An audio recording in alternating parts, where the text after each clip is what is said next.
Obrigado, professor Paulo Brofman, pela generosa apresentação. E o assunto que... Por favor, acho que não tem como. What's happened? Blackout.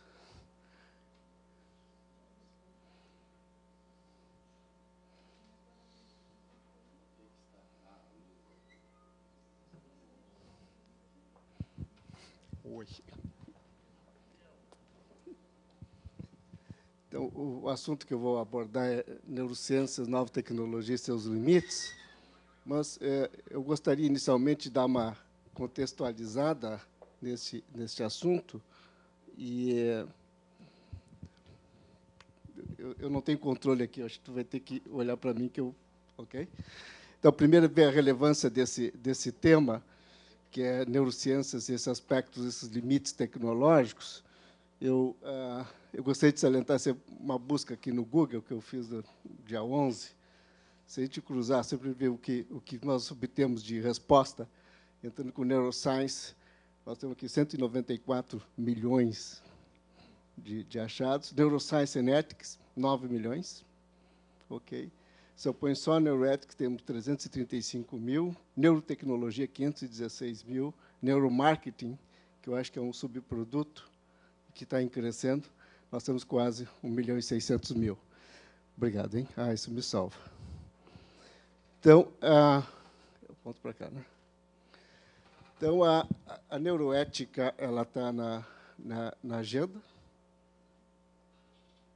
Como é que eu faço? Para lá?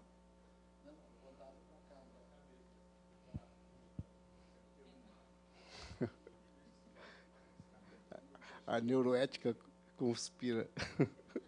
Posso agora? Ok, vamos ver. Nai?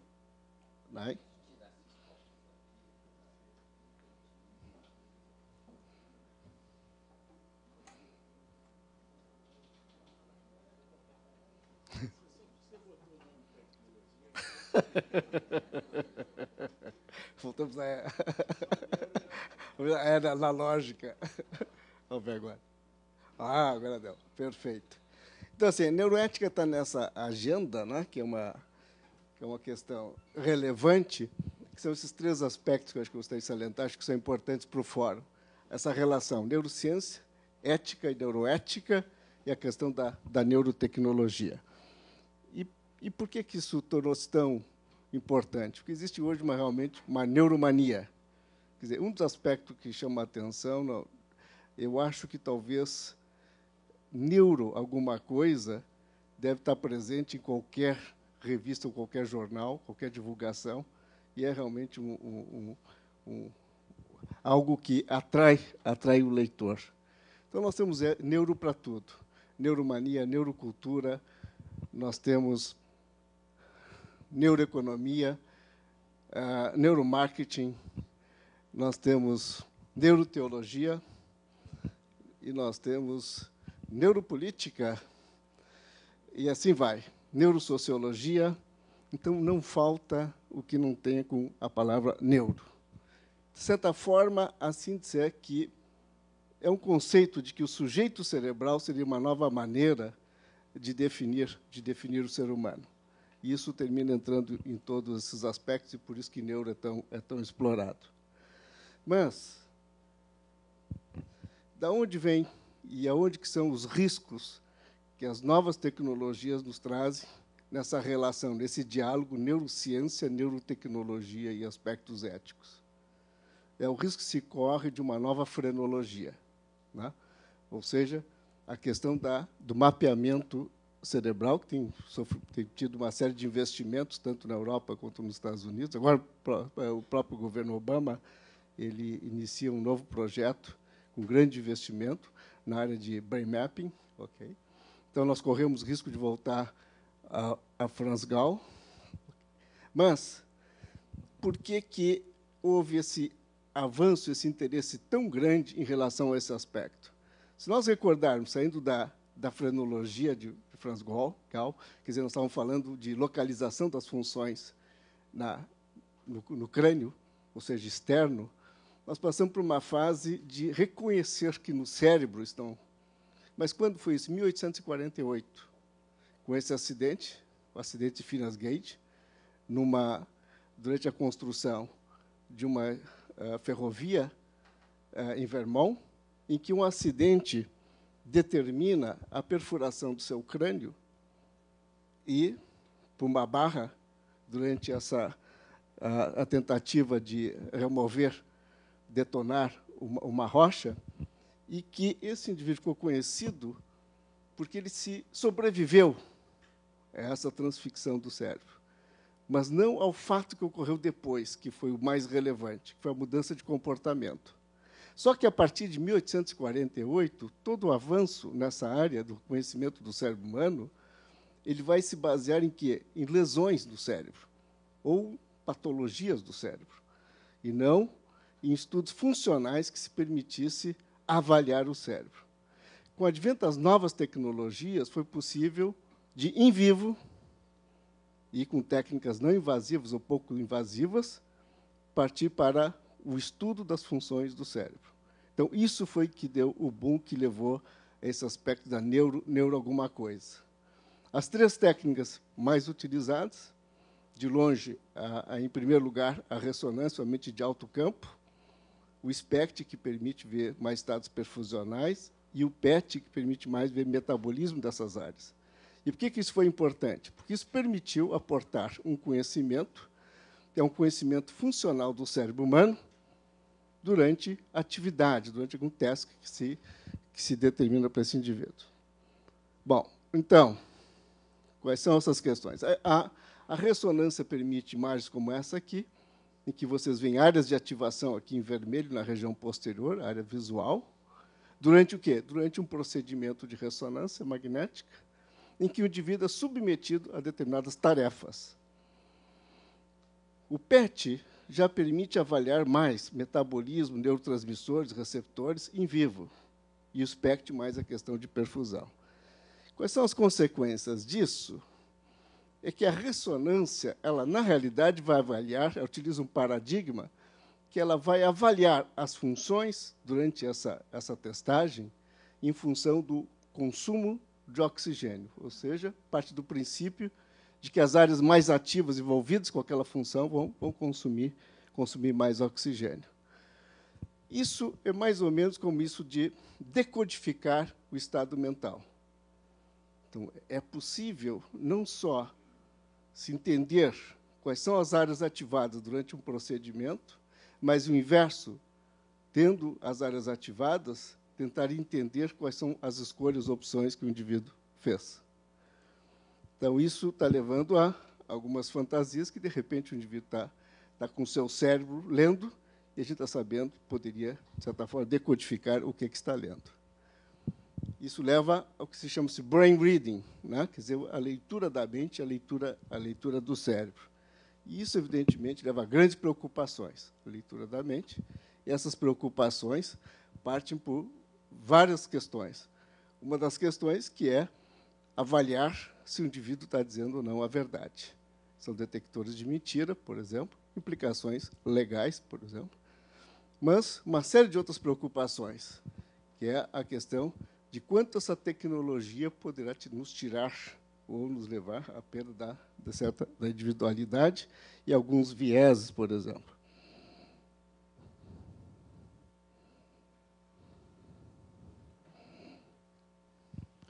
Então, essas são as questões que estão sendo levantadas, a neurociência e a lei, né?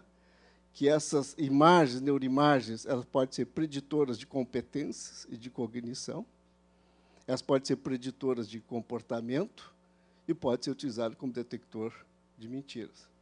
As consequências disso, se não utilizadas adequadamente, se houver um filtro, um controle adequado disso, questões de discriminação, invasão de privacidade, ou mesmo de ser utilizado em tribunais, procedimentos, então, legais. Então, hoje que se fala é nessa questão do brain-on, né? Em que esses aspectos de privacidade, de discriminação, aspectos legais, o mesmo aspecto de determinismo, eles entram como entraram as questões do genoma. Mas a diferença é que isso aqui pode ser explorado com o equipamento dessa ordem em qualquer lugar. É simplesmente um paradigma que pode ser utilizado de estimulação. Então, esses são aspectos importantes em termos éticos, porque essa é uma tecnologia que está aí, e ela só tende a crescer e mais indivíduos serem submetidos a esses estudos. Isso tem envolvido que se discute a neurociência, a ética e a neuroética. Que a neuroética, então, é um movimento hoje que procura discutir esses aspectos éticos, legais e sociais que surgem quando os achados científicos são levados à prática médica, que seria a ética desses estudos neurocientíficos envolvidos. Só que o protagonista aqui é o próprio cérebro. Há uma discussão de chamar de ética da neurociência ou de neuroética. Esse grupo que fundou essa sociedade de neuroética, né, se reuniu pela primeira vez, foram 150 neurocientistas, procurando estabelecer esses limites, as preocupações e as consequências com esse desenvolvimento. Então, são as bases éticas da condução de experimentos em neurociências. A questão toda é que esses protocolos eles devem passar por uma avaliação. Quer dizer, não é só a avaliação de mérito do projeto científico, não, mas envolve uma série de procedimentos de segurança, como o armazenamento desses dados, normalmente que esses dados são pós-processados após esse primeiro. Aliás, a maioria desses dados são obtidos pós-processamento, não é uma coisa online. Então, hoje se discute a questão desses aspectos éticos, desses valores morais, que se pode obter com essa informação, quer dizer, quais são os elementos, são 4 fundamentos que são importantes dentro desse processo, que é o serve à tomada de decisões, julgamento moral. Isso é uma coisa que é muito explorado na questão do neuromarketing, que é saber como nós pensamos, ou da neuropolítica, ou como nós tomamos decisões, e que tipo de decisões, quais são as que nos agradam, quais são as que nos desagradam. A questão do cérebro em transformação, ou seja, esse próprio cérebro pode ser controle dele mesmo, o que está sofrendo de modificações em termos de tomada de decisão. A questão da invasão da privacidade deste cérebro. E, por último, a questão das modificações do funcionamento cerebral. Eu posso também utilizar alguns devices, algumas drogas que podem modificar este funcionamento, que é outra questão ética também importante. Então, quais são os desafios aos neurocientistas? Primeiro, que é um aspecto muito importante, que é o que está em investigação e o que está na aplicação clínica. Eu acho que esse diálogo é uma coisa extremamente importante, porque se vê muito na mídia de procedimentos que estão ainda em investigação, são procedimentos ainda experimentais, que ainda estão em estudo, e que são anunciados como sobre procedimentos que estão à disposição, como se fosse um shopping que você vai lá e faz, e você teria, então, o seu perfil. Então, esse é o primeiro desafio, que é o Dr. Jekyll e o Mr. Hyde dessa história, o médico e o monstro, ou seja, como lidar com esse equilíbrio entre a informação obtida experimentalmente e o cuidado para a aplicação clínica. Então, alguns aspectos. Por exemplo, estudos funcionais de mapeamento com ressonância funcional, principalmente aqueles baseados em tomadas de decisões, têm sido explorados, muito explorados na questão do neuromarketing. Para vocês terem uma ideia, as crianças nos Estados Unidos, durante um ano, são submetidas a mais de 3.000 anúncios publicitários por ano. Alguns eu coloco em torno de 5.500 anúncios publicitários só relacionados a alimentos. E talvez seja um dos elementos envolvidos na questão da obesidade infantil, hipertensão, diabetes e outras coisas. Sendo que 98% desses produtos eles possuem quantidades inadequadas de sódio ou de gordura. O outro é a questão da estimulação das funções cerebrais, que é outro elemento que eu acho que é importante, tanto por neurofármacos ou por devices. Eu mostro aqui 2 aspectos. Estou controlando o meu tempo? Acho que eu estou... Não? Então, eu posso diminuir a cavalaria. Então, eu buscando na literatura, agora, 10 anos de pesquisa na área de ressonância funcional, eu vou salientar, assim, mostrar 3 elementos que estão bastante presentes nessa literatura.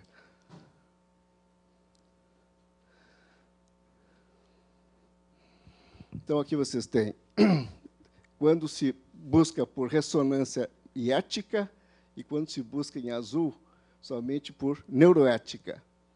Então, você observa isso aqui de 99 a 2009, né, um crescimento exponencial das publicações, mostrar assim como isso está realmente presente na ordem do dia. E o outro aspecto é aonde que está sendo utilizado isso. O primeiro item é preocupante, né? Então, você tem legais, né? Medicina forense, segurança e uso militar. Vocês têm aqui a parte de tratamento médico e cirúrgico, e ainda de uma forma incipiente, mas em franco crescimento, porque esses dados a gente não tem acesso, porque muitos são de empresas de marketing, e esses dados não são publicados, não são divulgados, por isso que aparece numa faixa pequena, que é uso comercial dessas informações. Isso é que eu chamava a atenção. Quer dizer, isso é uma fundação que se preocupa com a questão da mídia, da publicidade em crianças, atingindo as famílias. Mas o que chama a atenção é o crescimento da neurociência para transformar, né, as crianças americanas, como coloca aqui de uma forma veemente, né, num consumidor dos mais poderosos. Então, eu posso utilizar essa ressonância funcional de várias maneiras, esse dado. Esse dado pode me trazer informações sobre o funcionamento do cérebro, mas esse dado pode me trazer informações sobre quais são meus gostos, qual é o que me faz mais feliz ou menos feliz, pelo menos em termos de mapeamento. Isso pode ter mil e uma utilidade, das éticas às antiéticas, ou, pelo menos, as que nós devemos ter mais cuidado.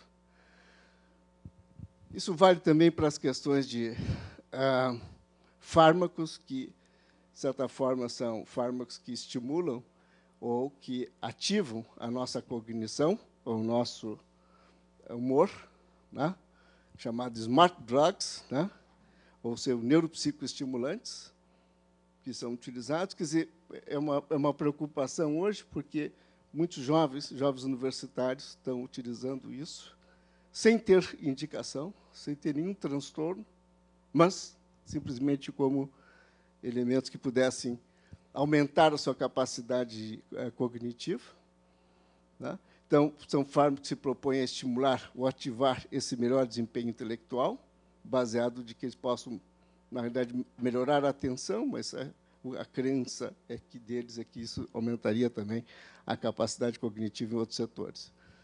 O mesmo de device, isso é uma publicação recente, uma preocupação na Universidade de Oxford, que são 2 tipos de estimulação, uma estimulação magnética transcraniana, outra uma estimulação transcraniana por corrente contínua. Esses 2 devices são completamente indolores, são feitos via crânio transcraniano, como o nome diz. A primeira se baseia na aplicação de um campo magnético, né, sobre áreas definidas do cérebro. Já existe todo um protocolo para isso, e que se propõe várias coisas, entre essa melhora das habilidades cognitivas e de memória. Isso é totalmente experimental, mas já é anunciado como uma das técnicas que podem melhorar essas funções. Isso que é objeto daquela preocupação, colocada em Oxford, que é essa aplicação de corrente contínua, que poderia melhorar a cognição, e aqui no estudo de matemática em crianças. Só que não responde qual é o efeito disso, o que isso poderia, de certa forma, a longo prazo, quais são os efeitos no seu neurodesenvolvimento, ou neuropsicodesenvolvimento. Então, essas são questões importantes que a tecnologia tem permitido o maior conhecimento Cervantes, que a gente estava numa caixinha de surpresa, nós não tínhamos como avaliá-lo em vivo e ver essas coisas acontecendo, mas baseado essencialmente em dados de patologia ou decorrente de lesão. E hoje, com essas técnicas funcionais, tem permitido avançar nisso. Mas também uma palavra de cautela, eu acho muitas palavras de cautela, é que isso também pode ter um uso inadequado e, prematuramente, isso ser colocado para utilização como técnicas que devam ser utilizadas na prática em saúde. Então, a maneira, talvez, de atenuar isso, de resolver isso, acho que a primeira delas é começar com um programa de treinamento em neurociências. E, nesse programa de treinamento, acho que neuroética é algo que tem que estar presente, porque isso, vocês veem assim, é prevalente isso na literatura leiga. Então, eu acho que as pessoas têm que estar alertadas sobre o que está acontecendo. E a integração de outras áreas do conhecimento nesses aspectos que nós estamos discutindo. Porque, se nós colocamos junto, somente as humanas, com o objetivo específico de se opor a um reducionismo e de entender que o homem é mais do que essas bolinhas vermelhas que são ativadas durante esse processo, eu acho que esse vai ser extremamente importante no sentido formativo de todo o pessoal da área que está em formação, da área biomédica, não só no entendimento disso, mas que sejam filtros e possam, de certa forma, se opor ao uso inadequado. É isso aí. Obrigado.